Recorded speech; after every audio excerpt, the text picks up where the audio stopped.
खड़ब गड्ढों में सड़क या सड़क में गड्ढा, ये व्यंग लेकर ना जाए। यहां पर एक्सप्रेसवे का निर्माण हो रहा है। आज बदला हुआ प्रदेश है। आज बिजली आना ये खबर नहीं है, आज बिजली जाना खबर है।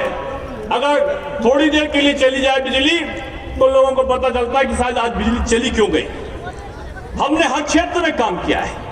माननीय मुख्यमंत्री जी के नेतृत्व में उत्तर प्रदेश का सर्वांगीण विकास हुआ है। जो बेरोजगारी की दर 17% थी जब हम सत्ता में आए थे 2017 में, आज वो 4.1% रह गई है। 4.5 लाख लोगों को नौकरियां दी गई है और पारदर्शी तरीके से नौकरियां दी गई है। 3.5 लाख लोगों को संविदा पर आज कर्मचारी यहां पर रखे गए हैं। फिर भी एक वक्तव्य आता है एक नेताजी का, आदरणीय नेता बोलते हैं योगी उपयोगी नहीं अनुपयोगी है। सही कहा आपने, अनुपयोगी है। किसके लिए अनुपयोगी है? गुंडे और बदमाशों के लिए अनुपयोगी है।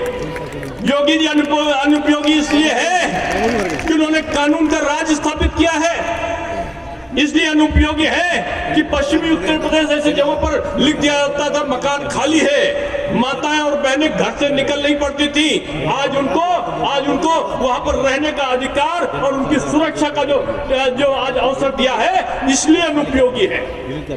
आज हम कहना चाहते हैं कि लोगों ने अपना वर्चस्व स्थापित करने की कोशिश करी थी, लेकिन इस बुंदेलखंड की महान जनता ने आज हर क्षेत्र में जो उन्नति का द्वार देखा है, अब उसे आवश्यकता नहीं है तत्वों की।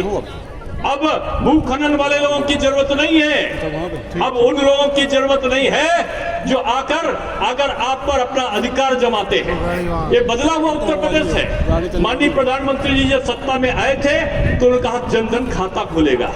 लोगों का जनधन खाते का क्या होगा, लेकिन गरीबों का खाता बगैर पैसे के जब खुला और कोरोना का संक्रमण आया तो हमारी बहनों के खाते में 1500 रुपए अपने आप पहुंच गए।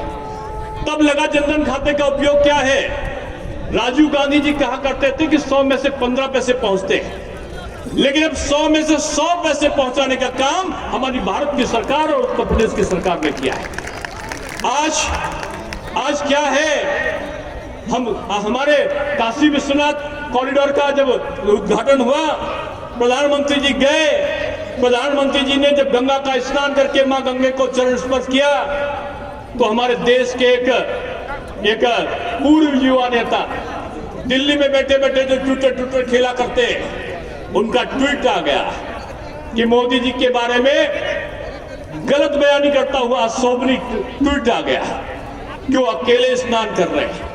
आपने गंगा जी का अपमान किया है, आपने बहुसंख्यकों की जो मर्यादा है उसका अपमान किया है, आपने आस्था का अपमान किया है। अरे ये वही लोग हैं जो कोर्ट में एफिडेविट देते हैं कि श्री राम जन्मभूमि का अस्तित्व नहीं है। ये वही लोग हैं जो श्री राम जो सेतु बंधु रामेश्वरम है वो है ही नहीं, इस प्रकार का एफिडेविट कोर्ट में देते हैं। जो कार भक्तों में, जो कार सेवकों पर, जो राम भक्तों पर गोली चलाते हैं, ऐसे लोग आज विभिन्न प्रकार का ये दुष्प्रचार करने में जुटे हुए हैं। इसलिए मैं आप सबसे कहना चाहता हूं कि वर्तमान सरकार ने रोजगार के अवसर पैदा किए। वर्तमान सरकार ने नकल विहीन परीक्षा दी है, 250 विद्यालय दिए हैं, 1.5 लाख के आसपास शिक्षकों की भर्ती करके उनको पारदर्शी तरीके से विद्यालयों में पहुंचाने का काम किया है। आज कोरोना के समय दुनिया करा रहा था, लेकिन हमारा उत्तर प्रदेश में संघर्ष कर रहे थे हमारी शासन सत्ता के लोग और हमारी बीजेपी के कार्यकर्ता। उस समय कहां चले गए थे सारे लोग? उस समय घरों में बैठे ट्विटर खेल रहे थे, जिसमें योगी आदित्यनाथ अपने कोरोना पॉजिटिव होने के बाद भी वो घूम कर अपने वहां वर्चुअल कॉन्फ्रेंस करके ठीक होने के बाद घूम कर वो लोगों की चिंता कर रहे थे। अस्पतालों में ऑक्सीजन आ जाए, केंद्र से ट्रेनों के माध्यम से, हवाई जहाज के माध्यम से, टैंकर के माध्यम से वहां पर ऑक्सीजन आ रहे थे, वहां पर वेंटिलेटर्स के प्लांट लग रहे थे। आज पूरा प्रदेश एक सुरक्षित भाव महसूस कर रहा है और वो लोग आज यात्रा निकालने के लिए निकले हैं जो लोग अपने घरों के अंदर, जब संकट आया था उत्तर प्रदेश की जनता पे, वो घरों के अंदर बैठे थे, अपने चुनाव क्षेत्रों तक में नहीं गए थे। इसलिए मैं आप सबसे कहना चाहता हूं, ये बदला हुआ परिवेश है और इस बदले हुए परिवेश में आप सबको आज जागृत करने के लिए माननीय राजनाथ सिंह जी यहां पर आए हैं। ये उत्तर प्रदेश का उद्घोष है कि हमने पिछला रिकॉर्ड जो भारतीय जनता पार्टी का था, उस रिकॉर्ड को, पिछले रिकॉर्ड को तोड़ने के लिए हम सब आज संकल्पित भाव से यहां पर आए हैं। और इसलिए आए हैं कि कहीं ऐसा ना हो आपको वो दृश्य न दिखाई पड़े कि कांवड़ की यात्रा निकल रही है, अराजक तत्व पत्थर बरसा रहे हैं और दूसरी तरफ सरकार, उस समय की सरकार, उन शिव भक्तों को बंद कर रही हो। अब शिव भक्त बंद नहीं होते।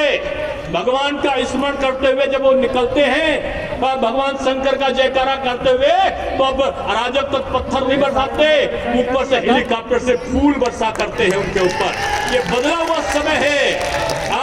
आज हम ये कहते ना कि लोग कहते थे रामलला हम आएंगे, मंदिर वहीं बनाएंगे, तारीख नहीं बताएंगे।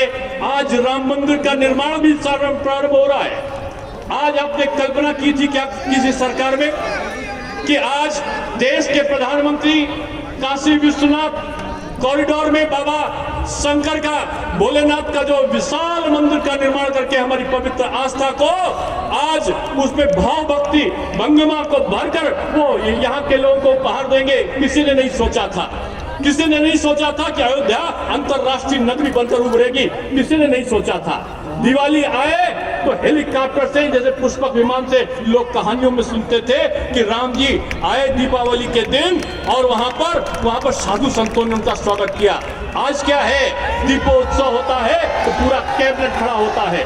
आज होता है तो आज कुंभ पे पूरा 24 करोड़ लोग स्नान करते हैं, कोई घटना नहीं घटित होती। आज रंगोत्सव होता है, होली होती है तो वहां पूरा का कैबिनेट वहां पर जाता है। ये बदला हुआ परिदृश्य है। आज भारत की संस्कृति और परंपरा का परिचालन करने वाली सरकार, आज पवित्रता के आधार पर चलने वाली सरकार आपके सामने है। निर्णय आपके हाथ में भविष्य में आने वाला है। ये कुछ लोग हैं जो जाति का प्रलोभन देंगे, ये कुछ लोग हैं जो संप्रदाय का प्रलोभन देंगे, ये कुछ लोग हैं जो क्षेत्र का प्रलोभन देंगे। इसलिए मैं आप सबसे कहना चाहता हूं कि अब क्षेत्रवाद नहीं, परिवारवाद नहीं, जातिवाद नहीं, संप्रदायवाद नहीं, अब केवल एक बात चलने वाला है और वो है भारतीय जनता पार्टी का विकासवाद। और विकासवाद के आगे हम लोग चलेंगे। अभी रथ यात्रा जब यहाँ से निकलेगी, आज 6 जगहों से ये रथ यात्रा का कार्यक्रम है और ऐसे ही लोग शुरुआत में विशाल संख्या में उपस्थित होकर पूरे रास्ते उसका स्वागत करने के लिए तत्पर दिखाई पड़ते हैं। क्योंकि यात्रा को प्रारंभ होने में आज बहुत कुछ समय बचा है। माननीय राजनाथ सिंह जी का मार्गदर्शन हम सबको मिलने वाला है। आप उनको एक आश्वासन दीजिए, बोले बीजेपी की सरकार बनेगी, ये तो सबको पता है बनेगी। 350 जो पिछला आंकड़ा है,